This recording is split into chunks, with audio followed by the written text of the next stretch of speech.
না রে বাবা। কোরআনটারেও ছেড়ে দিয়েছো।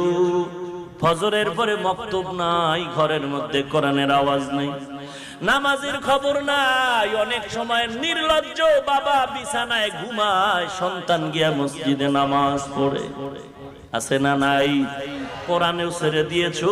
এরে নবীর আশেক যারা টাটকা আশেক তারা তো নবীর কথা বেশি বেশি ফলো করবা। নবী তো বলে গেছেন দুই জিনিস ধরে রাখ, বিপদ আসবে না। এক নম্বরে কোরআন, দুই নম্বরে সুন্নত। নাই কোরআনের তেলাওয়াত, বয়ান করো, বয়ান করো, একটু কোরআনের বয়ান করো। অধিকাংশ বক্তা সাহেব আশেকে রসুলের নামের বহু গান গায়, কোরআনের আয়াত পড়ে না।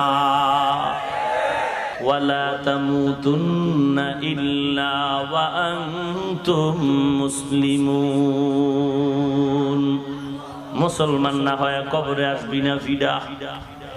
এক চোরায় কয় মুসলমান হব না।